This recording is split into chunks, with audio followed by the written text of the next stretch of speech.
Rocio, how long have you been an architect? How long have you been in this field? I have been an architectural designer since 1999, and I have a degree from Berkeley and from SciArc.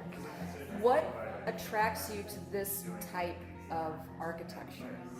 I've always been a minimalist at heart, and I love modern design and simplicity and elegance in spaces. Well, when I kind of mentioned to some people that I was going to be coming out here and talking to you, I said, well, they're manufactured homes. They're kind of prefab, and then they're like a mobile home, and it was kind of difficult for me to really explain to people the principles in the design and the manufacture. Could you kind of succinctly give it to people in a nutshell? Yeah, absolutely. We actually design a kit of parts, and it's similar to what was Sears Roebuck's with their kit homes.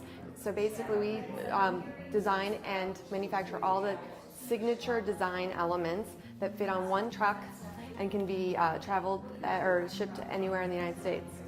And so tell me about, obviously our focus is the kitchen. You basically have a very efficient modern kitchen that occupies only 8 feet in width, and it's 18 feet in length, but it feels a lot bigger when you're actually in the kitchen because you have the living room to look at and to be part of as well.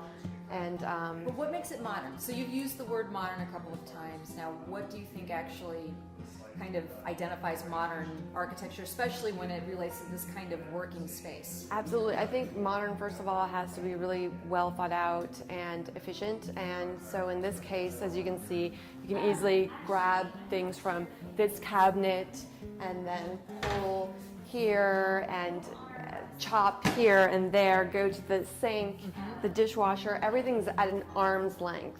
And so I design the kitchen thinking and being cognizant of how you can minimize movements and cook up a nice meal. And then, of course, the materials, that's very significant. And these are IKEA. These are IKEA, that's right. So that means it's really not that expensive. It wasn't. I think the cabinets were $7,000, and then what was a little bit pricey were these custom stainless steel countertops, but it really makes the architecture blend and tie into the exterior, so I thought it was important. And it's also such a durable material that you can clean do down. To it. Yeah. I mean, this is what you find in like professional kitchens, this type of a material. Absolutely, yeah. And so we don't need, a cutting board. We can just chop right there.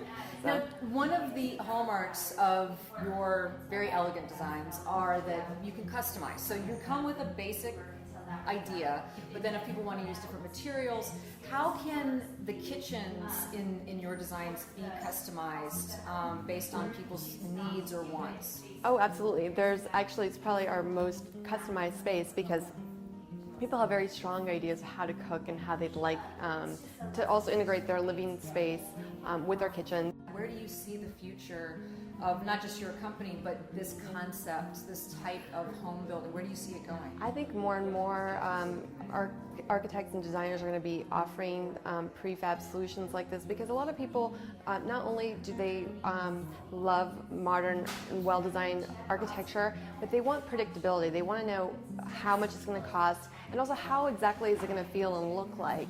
And that, I think, will be the next wave of residential design, in my opinion, and yeah. And the kitchen will be right at the center of it. Yes, absolutely. Well, the kitchen's always the center of every home. I think most people, or at least our clients, for the most part, they want their kitchen and their bathrooms done differently, and those are the two sort of sanctuaries in a modern home, and the kitchen is a public sanctuary, really. So. Right.